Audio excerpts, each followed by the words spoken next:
Ricken Financial presents Kickin' with the Rickens, redefining retirement. Jerry Ricken and Heidi Ricken Provost want to help you reach the retirement you deserve. Let's build a strategy that gives you the confidence while meeting your financial wants and needs. Meet the team at rickenfinancial.com. Now, Kickin' with the Rickens. Welcome out to another edition of Kickin' with the Rickens, redefining retirement podcast. rickenfinancial.com for more information. My name is Mark Owens, Jerry Ricken, Heidi Ricken Provost. How are y'all doing? Hey, Mark, what's up, bud? We're doing real great today. You know, we're still celebrating the Chiefs' victory in the Super Bowl. That was back-to-backer, baby. Mm-hmm. So we're still celebrating that. And you're allowed to, because I know it's been a minute since they hoisted the trophy. But you get to celebrate. Look, the Braves won the World Series in 21. I still wear my ring any opportunity We're I aware. have. Yes. We've seen it. We know. It is such a good But you know icebreaker. what? You still get to wear that ring every day of your life if you want to, because right. hot damn. But you with- got to celebrate the wins. In Atlanta, because of the halftime show with Usher and Little John and Jermaine Dupri, we actually celebrated our own Super Bowl victory because that halftime show was all about the A. So we're gonna we're gonna take a Super Bowl victory any way we can, and even if that just includes a halftime show, I'll take it. So great job, Kansas City. Even better, Atlanta. All right. Oh boy. Humble and kind, always. Always be humble and kind. So there were Gatorade showers for the big game, but Jerry, you mentioned something a couple of weeks ago. You talked about offering a man bath.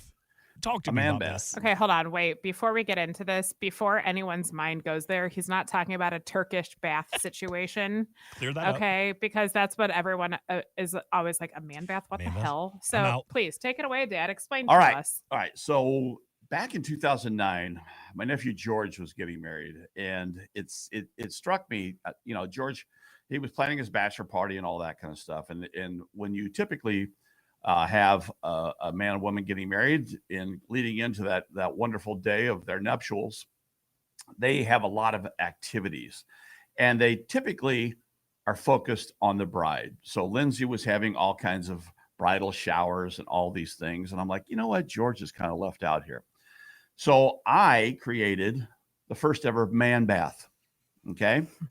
Because Lindsay was having showers. So I said, okay, we're going to have a man bath. And what's a man bath?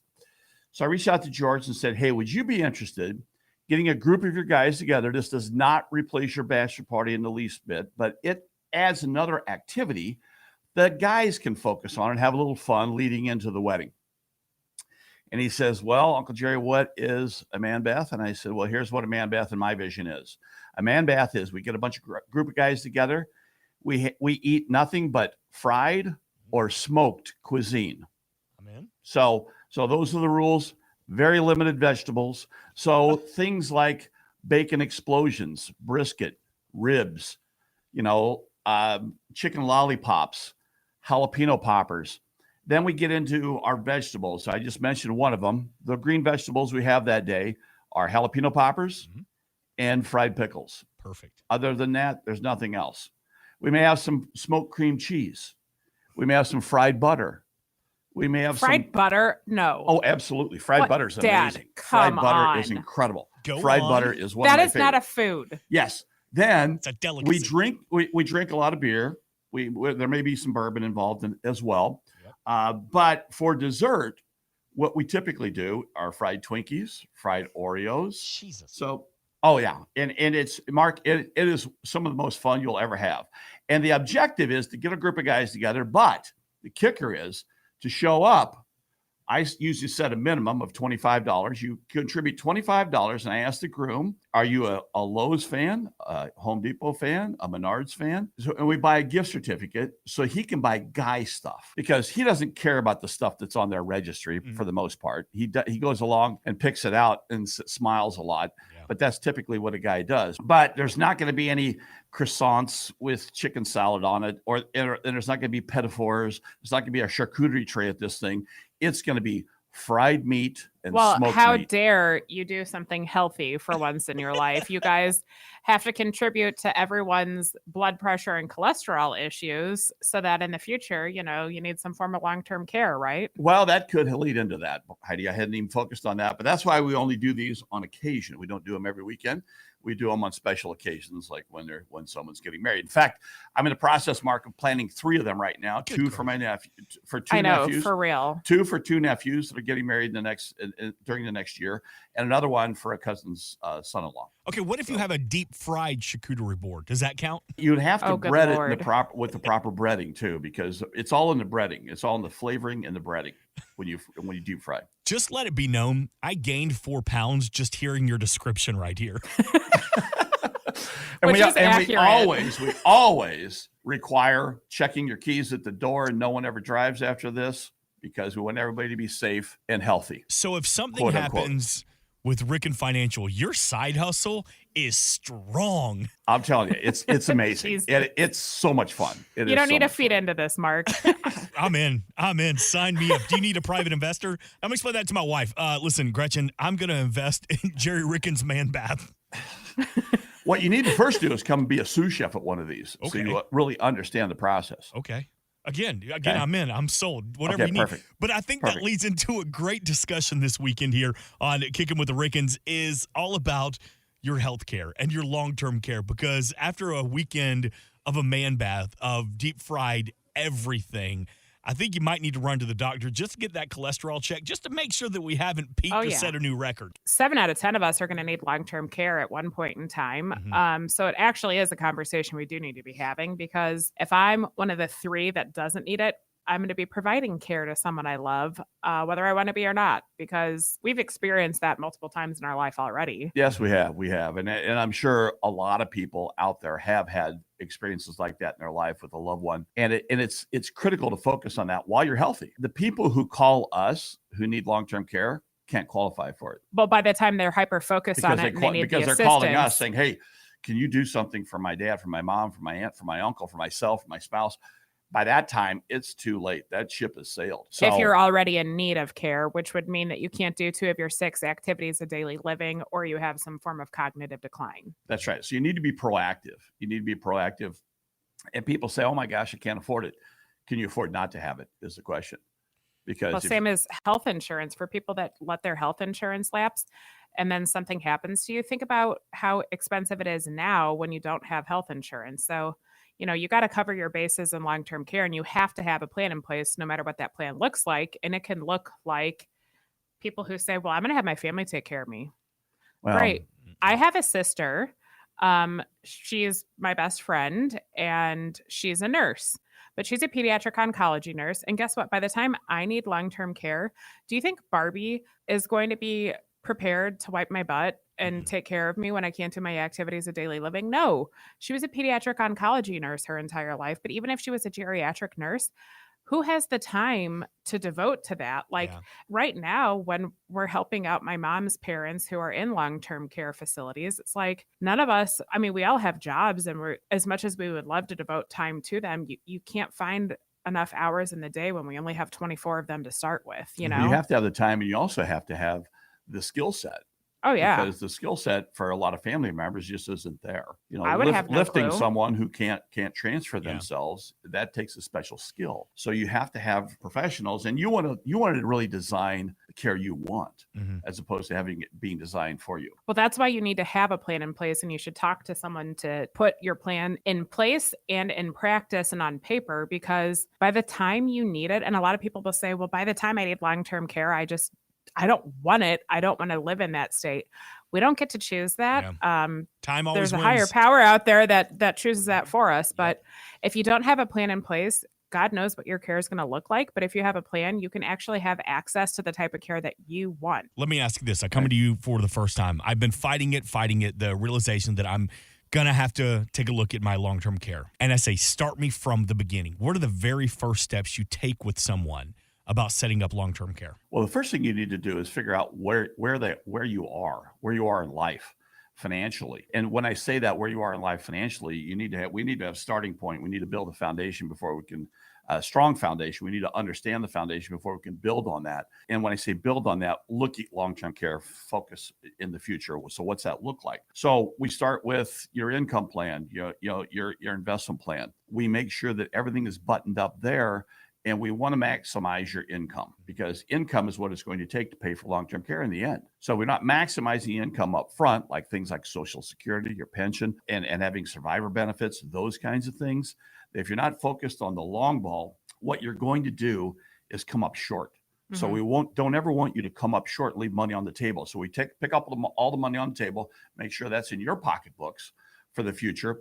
Then we analyze, okay, what are your other assets and where can we reallocate those assets to perhaps put a plan in place for long-term care? And how do you can talk about what kinds of that's things the are financial available. foundation that you have to start with. But then we really get into the nitty gritty and we talk about every single person is going to have a different idea on what they want for care in the future because every single one of us is different. We talk to you and we say, okay, in the future, if you needed long-term care, would you prefer to stay in your home? And it might be someone who has a 2-story house and the bedrooms are upstairs. And so they were like, well, I would need to downsize into a ranch. And it leads into a lot of other conversations too. But, do you want to stay in your home and have home health care come in and take care of you? If that's your plan, great. Let's put an income plan in place or some resources in place so that in the future, when you need that, it's available. Or do you want to go into a facility? Some people don't want to be in their home. They would rather go into a facility. A lot of the single women that we meet with, they're like, why would I want to be at home by myself when I could be in a social environment with other people? And guess what? Not every facility is terrible, but you have to plan for the right one for yourself for the future. So if you want to be in a facility, you can have another stream of income to help you cover that. Or it might be worth it to push off some of the financial burden onto an insurance company and have life insurance for living benefits for when you need help with 2 of your 6 activities of daily living, or you have some cognitive decline like Alzheimer's or dementia. A lot of people are uncomfortable with even talking about long-term care because it's a very uncomfortable situation to talk about because you don't think it's going to happen to you. But as Heidi said in the beginning, 7 of 10, that's a statistic right now, 7 of 10 of us will need it. And if you're one of the 3 lucky people, lucky in quotes, you're going to be providing that to your loved one. So all of us, it's going to affect all of us, at least right now, because there's not a cure for Alzheimer's, not a cure for dementia. We hope and pray that someday there will be. Cognitive decline and physical decline are part of our lives right now in America. Because we live older. We do. Yeah. We're living older and older and older. I always talk about Social Security. In 1935, this life expectancy was 60 years old in our country. Now it's 80. But you can get benefits at 62, and you used to be able to get them at 65. Yeah, well, But that's a different beside story. the point. That's another episode. A lot of people say, well, I don't really want to buy long-term care because if I don't need it, I paid for someone else's long-term care and I spent all this money on it. Well, the insurance companies realized several years ago that wasn't really the plan of the future. The plan of the future is why don't we use asset-based long-term care? When I say asset-based, it's an asset base. It's a life insurance policy. That's a permanent life insurance policy that you have a death benefit, but while you're alive, it has living benefits. So you can spend your death benefit down each month to pay for long-term care. And that's all tax-free, by the way. That way the money stays in the family because a lot of people have that concept. Oh my gosh, if I paid for it and paid for it and paid for it. I saw my aunt and uncle do that. I saw my parents do that. They never needed it. And all that money just went out the window. That is no longer the case anymore. The money stays in the family because you've worked hard for these dollars. You want them to work for you or your family. If you're one of the lucky ones that doesn't need long-term care, then those monies are in a life insurance policy that gets to pay out in the form of a death benefit to your beneficiaries, which is tax-free. But if you do need long-term care, you get to spend your death benefit down while you are living. And that is also tax-free for you as long as it goes towards your long-term care needs. Right. And there are other avenues as well, other financial products that we can implement, but they aren't as effective as the life insurance-based long-term care. But if you don't have the means and you need to put a plan in place for government assistance in the future, there's also a lot of common misconceptions when it comes to that. And I can't tell you how many times people will say, well, if I need care in the future, I'll just use Medicare. Medicare actually does not step in for long-term care needs. Medicare is the health insurance that if you're over age 65, you have eligibility to be on Medicare for your health insurance coverage. If you need long-term care and you need the assistance of the government to step in for you because you don't have the assets to cover it, that's when we talk about Medicaid. Think about aid. We aid for the poor and the elderly with Medicaid. So if you do need Medicaid in the future, it is something you can definitely plan for, but you will have to spend down your assets in order to have coverage for Medicaid in the future. And there's a lot of common misconceptions about that too, because people think, oh, by the time I need long-term care, I'll just qualify for Medicaid and have it all covered for me and it'll be easy peasy. And if you do move assets off the books, it's a 5-year look back to get the government says, okay, you've had to have had the qualification period is a 5-year period. So if you're interested in those kinds of plans, we introduce you to specialists who work in that field, which is not really us, but we know the people who do. No, you would need legal advice if you want to do that. But if you want to put your assets in a trust that is not managed by yourself, so you don't have control over those assets, they have to be in that trust for 5 years in order for those assets not to fall under the qualification for your Medicaid. And that's a tough pill for a lot of people to swallow, is giving up control. Yeah. When you give up control of your assets, you're entrusting those assets to someone else. And whoever that is, you need to be very, very, very, very comfortable that they're the right person. If you take nothing else away from this Kicking with the Rickens, say it again, Heidi. Long-term care is not covered by Medicare. It is covered by Medicaid if you need government assistance. Care is for health care. And aid is to aid the poor and the elderly. Yes. A lot of layers to health care, to long-term care, to Medicare, to Medicaid. That's why we say if you hear anything on this podcast, you need some questions on, you just need some direction, some clarity, always reach out to the team at Ricken Financial, rickenfinancial.com for more information. And if you just need some more information about that man bath, I know his schedule is starting we're to fill always up. Believe available. me, Jerry always wants to talk about that. We are a so you're welcome full-service firm. to ask him about it anytime. rickenfinancial.com, RICKEN financial.com. Jerry, Heidi, thank you for the information and the education about healthcare and long-term care on this show. Before we get out of here, I do want to say one thing. Be happy, behave, or be gone. Thanks so much for listening. This has been Kicking with the Rickens, redefining retirement.